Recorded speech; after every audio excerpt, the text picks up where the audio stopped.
Assalamualaikum warahmatullahi wabarakatuh. Di sini saya Rian Aulia Zahro akan berbincang-bincang dengan pemateri kita, yaitu Ibu Sofia.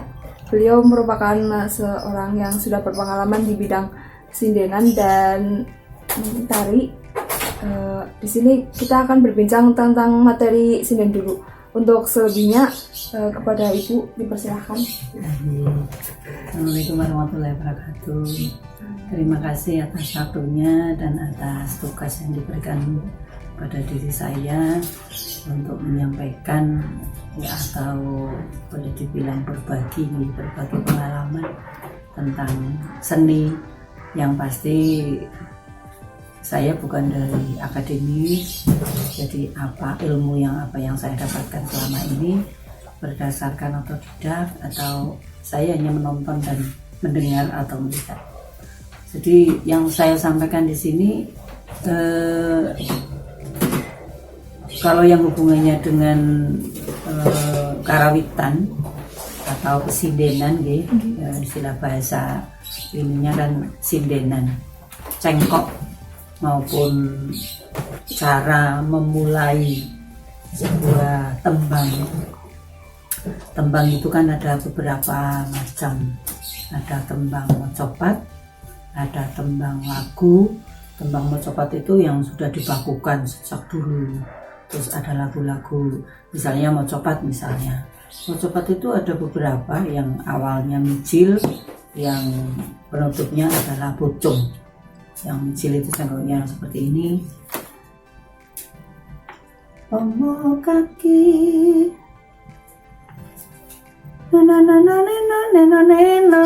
ya, istilahnya seperti itu kan, ada di materi mocopat kan ada itu yang kecil, terus seterusnya sampai misalnya yang ujung ilmu iku lakone kanthi laku, itu tembang mocopat yang sudah dibakukan sejak dulu. Ada lagi tembang-tembang lain, misalnya lagu-lagu dolanan yang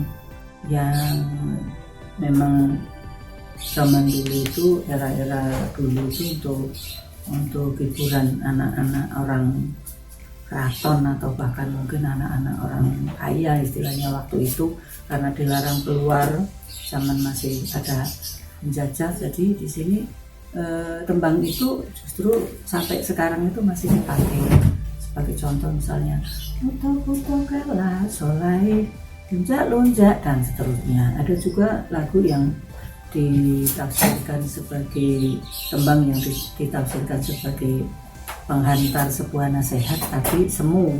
Contoh leriler tandur ilbos ngalilir kang ijo royo tak senggo teman tenanyar, itu tembang yang zaman dulu itu kalau nggak salah masih zaman Majapahit, waktu Menak Singgo itu Menak Singgo, iya betul, Menak Singgo itu keseser rampaning dengan Damar Wulan sehingga dinyanyiin oleh istri-istrinya, itu pujangan dengan lagu ini. Atau waktu itu mungkin Damar Wulan yang istilahnya keseser atau kalah tanding dinyanyiin lagu itu, karena sebetulnya Waito Puyangan zaman itu kan memang nggak suka dengan Menak Singgo, tapi dipaksa untuk menikah karena berbaktinya anak terhadap orang tua, mengikuti, itu salah satunya. Terus ada juga yang ilir-ilir itu versi kewalian, versi Sunan Kalijogo juga waktu itu disebarkan untuk menjadikan pengingat buat pengikutnya atau umatnya atau masanya pada saat itu. Ya, lagu ilir-ilir itu mengajak bahwa kalau ilir-ilir itu kan ada 3 tahapan, misalnya lelire tandure bos ngalir kang ijo royo tak senggo teman tenanya. Itu gambarnya kan anak muda, dari anak kecil sampai remaja, yang dia itu kemauannya itu harus apa-apa itu harus, tidak tahu bahwa orang tuanya itu tidak punya misalnya. Dan sahangon penekno bimbing kuri luyu-luyu peneken kanggo masuk dodotiro, itu gambarannya kita hidup itu selalu harus menuntut ilmu apapun itu, yang pasti ilmu itu bisa bermanfaat untuk kebaikan yang pastinya seperti itu. Kanggo masuk dodotiro itu kan kepribadian kita. Jadi dodotiro kumicir bedaing pinggir tomono julmatono kanggo sepo sore gitu lah. itu gambarannya kan kita kehidupan kita di apa namanya, sepanjang hidup kita ini nggak ada yang namanya sempurna, pasti ada cacat, kekurangan dan kesalahan, pasti itu, apapun dan siapapun orang itu. Terus kanggo sipu mengkosore itu untuk bekal kita menghadap Sang Maha Suci nantinya ketika kita sudah dipanggil. Mumpung padang rembulan itu, mumpung kita masih banyak bisa bersinergi dengan teman-teman, serawung, interaktif dengan teman-teman, berbagi atau sharing ya dengan teman-teman. Itulah mumpung padang rembulan ini, mumpung jembar kalangan nih, mohon maaf, mumpung jembar kalangan itu yang seperti tadi banyak kita harus banyak serawung gitu ya. Mumpung padang rembulan itu, mumpung kita masih diberi nafas, beri nyawa ya, surah ayu, kita semoga nanti mati husnul khotimah. Kalau dengan ucapan bahasa Islam, mohon maaf nih, kalau dengan bahasa agama lain kan rahayu itu selamat sama saja istilahnya. Jadi di situ kita mati selamat gitu.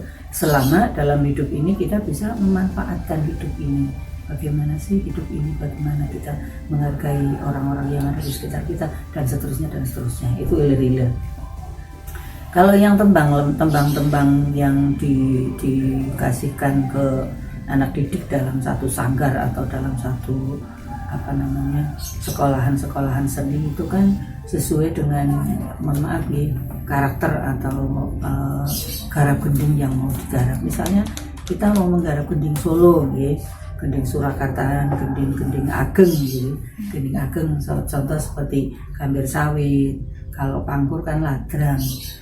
Kalau Gambir Sawit memang ada gending gede yang masuk di pesindenannya itu ada yang menjelang kenong 2. Misalnya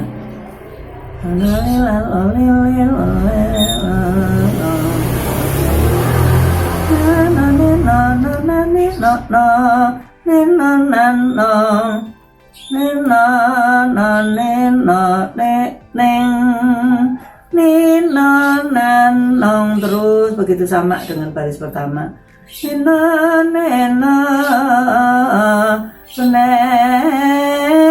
Ada juga yang langsung gerongan, itu sindenya mengikuti. Misalnya onang-onang, ada yang begitu masuk langsung sindenan memulai. Kalau ladrang itu kalau misalnya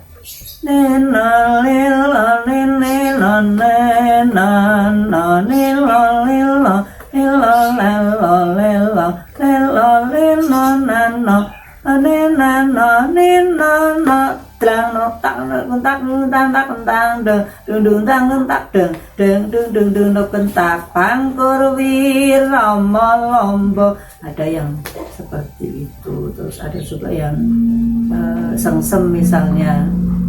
Ada yang mapak gong atau sebelum gong sinden sudah mulai, ada seperti itu.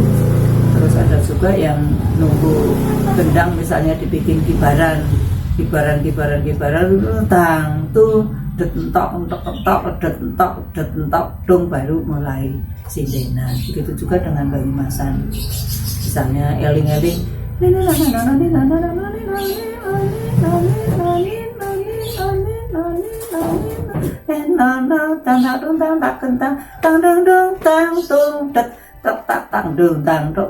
kalau iramanya lamban langsung masuk satane sang guru, misalnya seperti itu. Tapi kalau iramanya kibar terus, sesek terus ya sampai akhirnya masuk ke tarian misalnya, baru di situ dang tung det tok dang tok tang tung tung tung tung tang tang tang tak gedang kun tak det tung tung tang tak det tung tung tang tak, misalnya langsung di situ baru tembang masuk eling itu.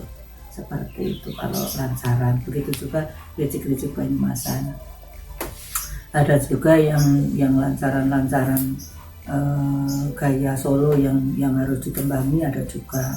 Terus ada juga yang lancaran sebelum masuk ke irama lamban atau irama siblon, Itu ada juga yang dikasih tembangan misalnya Soro Yudo, tapi ada juga yang nggak sama sekali, nunggu sampai irama makan. Itu kalau tentang lancaran atau tembangan yang istilahnya dibutuhkan untuk mendukung irama itu menjadi sebuah hasil atau membuahkan hasil yang maksimal, antara kekompakan antara karawitan atau pengerawit atau suara gamelan yang ditabuh oleh pengerawit itu didukung dengan suara pesindenan, itu yang menghasilkan menjadi sesuatu yang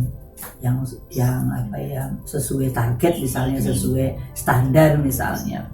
Tapi itu ya kembali lagi ke karakter sinden juga. Karakter sinden kan ada juga sinden yang sewu nggih, kalau sinden sudah terbiasa uyon-uyon atau mengiringi uyon-uyon, waktunya masih.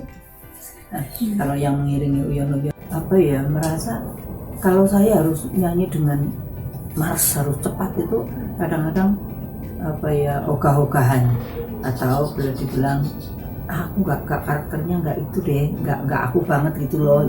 Kadang ada yang memang hobinya itu, atau mungkin seleranya, atau mungkin kegawa karakternya penyanyi itu sendiri, sinden itu sendiri, dengan nyanyi yang lamban-lamban atau pelan-pelan, gending-gending misalnya, atau bowo-bowo. Bowo itu kan ada cengkok yang sebetulnya, mohon maaf di pesindenan ada yang cengkok solo misalnya.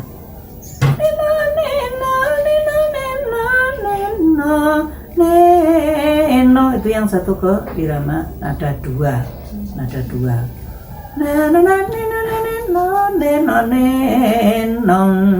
Ke 6 misalnya, gong 6 gede.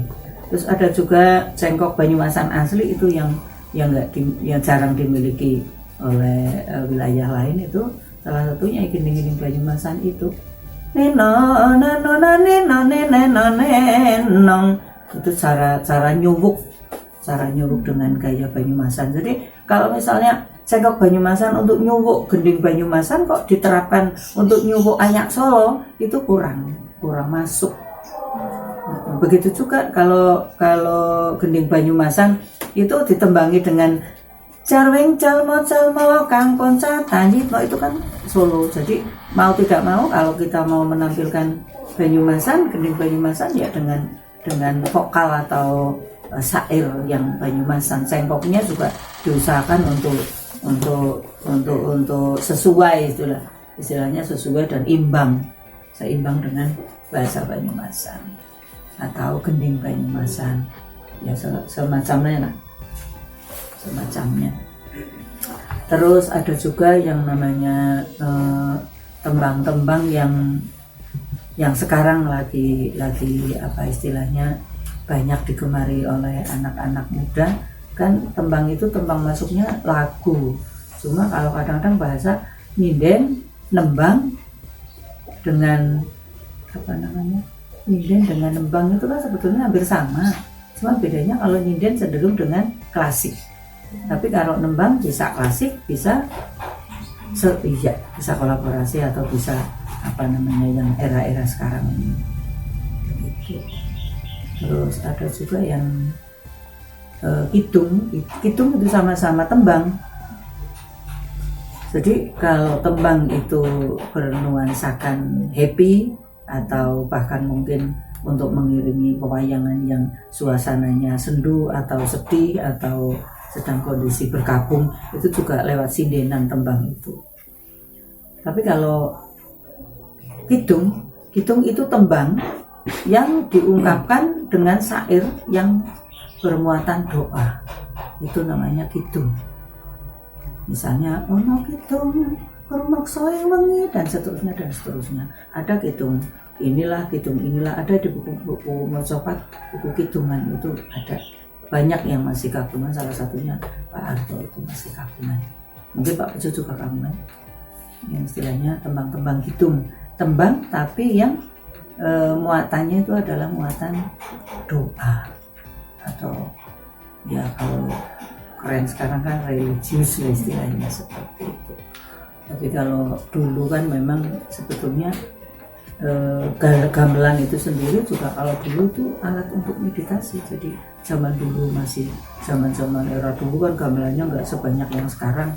Dulu mungkin baru bonang, kempul, santem mungkin gitu dulu, karena mungkin masih belum banyak pengrajin gamelan. Jadi mungkin, tapi meskipun dia itu minim jumlahnya, nggak banyak seperti sekarang ini, mungkin waktu itu sama Ndoro Wali dulu dibuat kayak semacam pralambang atau pralampito. Iki lho bonang ngunine ngene. Berarti untuk di mana sih Gusti itu, di mana nang kanan, nang kene misalnya seperti itu. Terus saron untuk mengajak ning nong kalau ingin ketemu atau ingin, kalau bahasa Islam kan hablum minallah, urusan manusia dengan Allah itu harus dengan suasana yang hening, pikiran yang bening, begitu dan begitu, untuk mencapai tataran apa ya namanya, kalau diucap enak sih tataran sufi, tataran makrifat ini. Tapi yang pasti itu ada sarana di situ dari para wali itu diunggah untuk menjadi kilo. Buktinya ini saja bisa menjabarkan, ini saja alat gamelan saja bisa menyampaikan ini loh, manusia hidup itu harus seperti ini untuk mencapai alam sana. Atau maaf nih, mencapai itu dalam arti bukan mencapai kita masuk ke alam sana, tapi pemikiran kita untuk mencapai ke alam sana itu dengan syarat kita harus bening, hening gitu, seperti itu. Itu sementara yang bisa saya sampaikan seperti itu. Gimana dengan teman, mungkin karena keterbatasan saya, jadi jika memang masih belum cukup, insya Allah barangkali suatu saat saya bisa matur lagi lewat tulisan atau lewat apa. Tapi untuk sementara ini, karena mungkin itu tadi keterbatasan waktu, pemikiran juga, karena nggak tahu saya harus menyampaikan materi apa. Tapi yang saya bisa saya sampaikan yang seperti ini, mudah-mudahan ini meskipun sedikit, mudah-mudahan bisa bermanfaat. Begitu, terima kasih. Untuk pertanyaan pertama, kan Ibu belajar otodidak. Itu tipsnya gimana sih Bu? Kok bisa belajar secara otodidak? Bisa apa? Ibu bisa telaten tekun guys Bu? Iya, itu tadi karena ya dari keturunan pasti ya. Pasti sih menurut saya bagaimana kita telaten belajar nih, karena itu kan semua memerlukan proses, enggak dengan sendirinya. Jadi kalau untuk ambil suara melengking itu kan suara falsetto dalam gitu. Kalau yang biasa ngikut nyanyi seriosa atau mungkin perpaduan suara, dia bisa tahu untuk mencapai suara tinggi itu nggak bisa dengan suara luar itu. Dulu waktu saya masih muda itu kalau mau suara luar sampai tinggi nada loro, nada telu pun masih kuat. Suara sopran, suara kayak Nyun Sewu, kayak penyanyi-penyanyi itu seperti Agnes Monica itu kan suara soprannya luar biasa, sampai nada tinggi pun masih bisa dengan suara luar. Itu kalau untuk sinden itu kurang luwes gitu loh. Meskipun dia itu mampu bisa, tapi kurang luwes, karena kan sindenan itu cenderung diharapkan itu suaranya yang bisa mendayu-dayu, menyayat, meresap, yang akhirnya bisa diresapi dengan alunan suara yang halus. Itu kalau suara mau ambil suara tinggi. Kalau suara sopran, suara dasar gini sih enak memang. Itu pun ya harus dicapai dengan berproses, dengan latihan. Itu yang pasti seperti itu. Terima kasih atas ilmunya. Semoga bermanfaat apa yang kita dapat hari ini. Sekian dari kami. Wassalamualaikum warahmatullahi wabarakatuh. Waalaikumsalam.